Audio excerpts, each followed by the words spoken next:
I never planned to cheat on my wife. I never saw myself as that kind of man. But life has a way of pulling you into places you swore you would never go.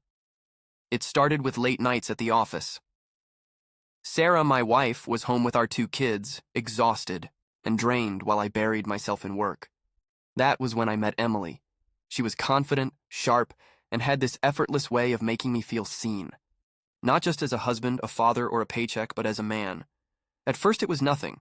Coffee breaks turned into inside jokes. Meetings turned into long conversations after hours. Then one night, after a late project, she touched my arm, just briefly, but it sent a shock through me. I should have walked away then. Instead, I leaned in. The affair was electric.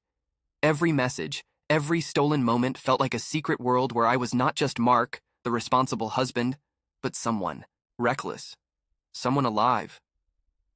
The guilt gnawed at me, but I silenced it with excuses. Sarah and I had grown distant. We barely talked. She did not look at me the way Emily did.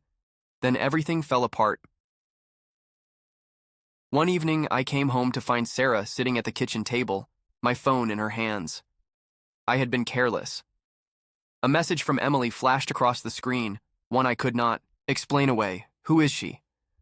Sarah's voice was calm, too calm. I opened my mouth, but no words came. What could I say? That it was meaningless? That I did not love Emily? That I never meant to hurt her? None of it would erase the betrayal written across her face. She did not yell. She did not cry. She just stood up, walked past me, and went upstairs.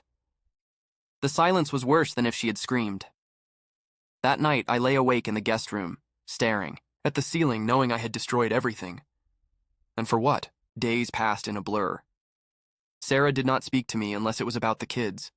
I tried to pretend everything was normal, but the weight of my mistake pressed down on me with every second that passed. I wanted to beg for forgiveness, to explain myself, but how could I? One evening, after the kids were asleep, Sarah finally spoke. Do you love her? The question hit me like a punch to the gut.